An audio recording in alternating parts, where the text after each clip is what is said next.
अरे भाई रिश्ता करवाइला। बहन जी रिश्ता करवाइला। जा जा एजा कोई नहीं खे, सब शादीशुदा बा। लागत बा आज के जतरा खराब हो गई हमार। पंडित के देखा कबाड़ी की तरह रिश्ता करावे निकलल बा। रिश्ता करवाइला रिश्ता। बियाह करवाइला। अरे रिश्ता करवाइला, रिश्ता करवाइला। अरे यार आज तो हमरा से कोनो रिश्ता न करवात बा। लागत बा आज के धंधा ही चौपट हो गई हमार।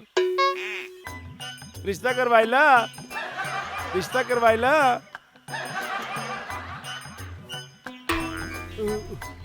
केहू तो बड़ा जे रिश्ता हमरा से करवाइला। रिश्ता करवाइला, रिश्ता करवाइला। अरे भैया तोहरे घर में केहू के रिश्ता करे के बाका? अरे पंडित जी हमार शादी के तो 10 साल हो गए, लेकिन आज तक हमार घर बच्चा पैदा नहीं के भइल। तर औरे बताई कि हम शादी केकर कराई? शादी के 10 साल हो गई। हाँ त का करी? लागल रहा भैया, एक दिन जरूर होई है। भगवान के घरे में देर बा पर अंधेर ना बा। धन्यवाद पंडित जी। अगर हमार घर लड़का पैदा भइल तो हम जरूर रौरे से रिश्ता कराई, पक्का कराई। अपन नंबर हमके दे दा। एकरा के कब बच्चा होई, कब बड़ा होई, कब ये रिश्ता करवाई, तब तक हम भूखा रहब। बियाह करवाइला, बियाह करवाइला, बियाह करवाइला, बियाह करवाइला। अरे केहू बा जाऊं रिश्ता करवावे के चाहत बा? अरे केहू रिश्ता तो करवाइला। ए पंडित जी, हाँ तनी हट आवा। हाँ? हाँ जजमान बोली। हाँ बैठा बैठा। अरे हमारा रिश्ता करवा देना। का बहन तक रहुआ के रिश्ता ना भइली? ना। रहुआ की उम्र के लड़की हम कहाँ से ढूंढब? अरे हमार मतलब हमार लड़की के। जजमान लड़की के बुलाई। हाँ हाँ बुलाओ तानी। शीला, ओ शीला तनी किधर ता आवा। जी पापा जी। पंडित जी आयल बाड़े, प्रणाम करा। प्रणाम पंडित जी। खुश रहा, खुश रहा। पंडित जी खातिर चाय ले आई। जी पापा जी। जा। हाँ तो पंडित जी। जजमान लड़की तो बहुत सुंदर और सुशील बा। अच्छा एकर शादी काहे ना भइल बहन तक?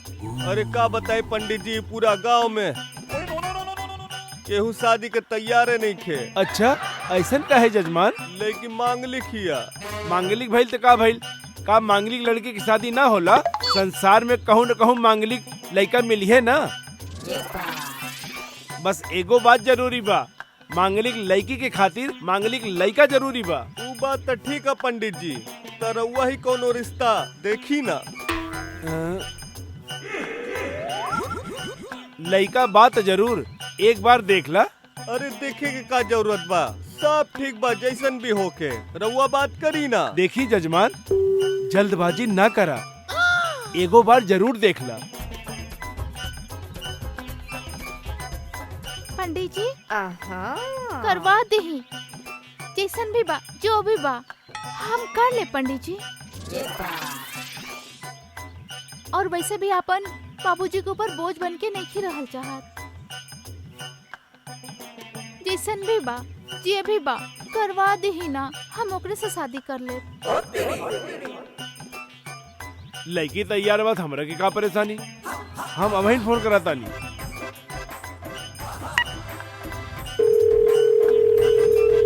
हेलो भीमा, प्रणाम प्रणाम। तू कैसन बाड़ा भीमा?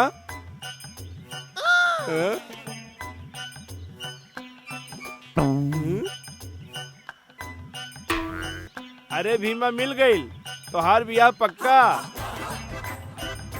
अरे भीमा एक प्रॉब्लम बा, लड़की मांगलिक हो।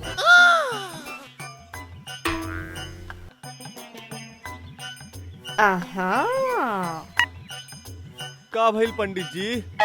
जजमान वो तो मना कर देहलस। जजमान एक बात हम बोली, रउआ के बुरा ना लागी था। हाँ हाँ बोली ना। आज तक हमरो भी यह ना भइल। हमहू के भी कोनो लड़की ना मिलल, काहे कि हम मांगलिक हई। हाँ? पंडित जी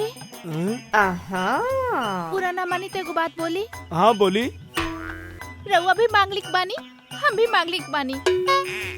कर ली ही ना शादी।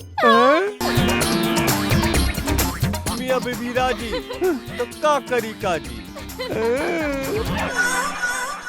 जय भोलेनाथ। रख द अपन हाथ। सुबह से हो गए शाम, कौनो नौलस हमरा धाम। भेज द बाबा, केहू के तो भेज द बाबा।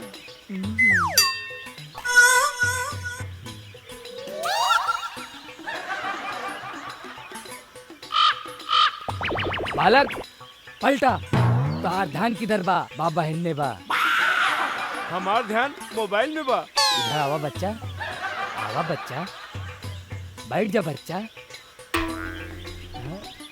आहा, का तकदीर पौले बड़ा। अपन हाथ दिखाओ बच्चा। ई ला बाबा, आहा, देखा हमार तकदीर। आहा, बालक का लकीर बा। ऐसा लागता हमार भोले बाबा स्वयं तोहार तकदीर लिखले बाड़े। आहा, ऐसा चमकत बा जैसे डायमंड चमकत बा। आहा, बाबा, भगवान के दियल हमार पास सब कुछ बा, सिर्फ एगो चीज की कमी बा, हमार लंबाई। एकर कोनो उपाय बताई बाबा। उपाय मतलब सब लोग हमके देख के हमरा पे हंसेला, जोकर समझेला हमके। मूर्ख, तोहार बुद्धि भ्रष्ट हो गइल बा। बाबा, राउर के हम दक्षिणा दे। अच्छा, तू बिल्कुल सही जात बड़ा। बाबा, 100 बा। 100 रुपया दे दा, चली। बाबा, हमरे पास नइखे, तोहरे पास बा का? हाँ? हमार लगे 100 रुपया। 3 पत्ती खेलब, 100 के 1000 बनाइब, 500 रउआ के देब, 500 हम रखब। मतलब आधा आधा के पार्टनर बाबा।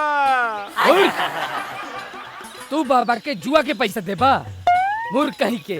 पूरी दुनिया के मूर्ख बनावेला और हमके मूर्ख समझेला। ढोंगी कहीं के। भाग यहाँ से, भाग, भाग यहाँ से, भाग, ढोंगी कहीं भाग। के। हे बाबा, हे भोलेनाथ, बाबा के ठर बोलस हम एकरा के श्राप दे देब। जय भोलेनाथ, ई भक्त का भूखा रखबा। चींटी के कड़, हाथी के मन और ई गरीब के धन दे दा भोले, दे दा भोले, केहू का भेज दा भोले। कन्या बालिके, हिन्ने आवा बालिके। प्रणाम बाबा। खुश रहा बालिके, बैठा बालिके, बैठा। आहा, आहा। बाबा राउर नाम का बा? हम भोले के भक्त, भोले बम बम भंडारी। आहा। अच्छा, वैसे राउर एज का बा बाबा? पूरा 101 साल कन्या। 101? का मजाक करतनी बाबा, बड़ा मजाकिया बानी। रउआ इतना रूखा सूखा और दुबला पतला काहे बानी बाबा? बालिके, हम पूरा 100 साल हिमालय पे तब कैले बानी। जय भोले, जय भोलेनाथ, जय शिव शंभू, जय शिव शंभू। फिर हम अन्न जल सब त्याग देनी, फिर जाके हमार ऐसन काया हा बालिके। अच्छा, सॉरी बाबा, सॉरी, हमसे गलती हो गई बाबा, हमके माफ कर दी ही बाबा, हमके माफ कर दी ही माफ कैनी कन्या। बाबा।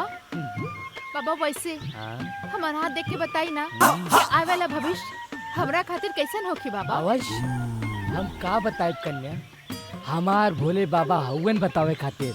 जय भोलेनाथ। लावा अपन हाथ द कन्या। ई लिही बाबा, ई ना बालिके, ऊ कन्या। ई लिही बाबा। तोहार का हाथ बा उत्तम, अति उत्तम। का हमर हाथ? मतलब ना कन्या, तोहार भविष्य। बाबा और का लौकता? आहा, तोहार शादी होई। का शादी होई? हाँ, का बाबा का मजाक करता नी बड़ा ही मजाकिया बानी बाबा शादी होई ना हमार दूधू को बच्चा बा दू गो लड़का हाँ हाँ हाँ शादी होई ना बाली के तब दू लड़का होई ई कहा तहनी आगे तो सुन लिया करा। अच्छा बताई बाबा और का बा हमारे हाथ में? का कोमल है कितना नाजुक है। हाँ? बाबा बाबा स्वर्ग पहुंच गए नहीं बाबा? ढोंगी कहीं के लड़के के हाथ पकड़ा तारा। जय भोलेनाथ तू बाबा के भरलू हम तोहरा के साथ देव। ढोंगी कहीं के तू हमके श्राप देबा? श्राप तो हम तोहके देब। रुका तोहके जेल में डालब जेल के काल कोठरी में डालब। जय भोलेनाथ भगवान के नाम का बदनाम कर तारा। हमनी जैसन भोला भाला लोग रवा लोग पे विश्वास करेले और तू लोग हमनी के मूर्ख बनावेला। कन्या कन्या नहीं की हम नागिन बानी हम अभी डसले कॉल करत आनी हम केकरा के फोन करत आड़ू? पुलिस के करत आनी। पुलिस के ना कन्या काहे? काहे कि तोहरा खातिर उहे सही जगह रही। पुलिस आई दो चार डंडा दी पिछवाड़े पे तब पता चली लड़की के काहे छेड़ल जाला। इंस्पेक्टर साहब जल्दी आई तू भागता ढोंगी बाबा भागता जल्दी आई। ढोंगी कहीं के। अरे भागा पुलिस के नाम सुनत ही ऐसे ढोंगी बाबा भाग गए। जब पुलिस के चार डंडा पड़ेला ना पिछवाड़ा पर तब ऐसा ढोंगी बाबा 9 11 हो जाले।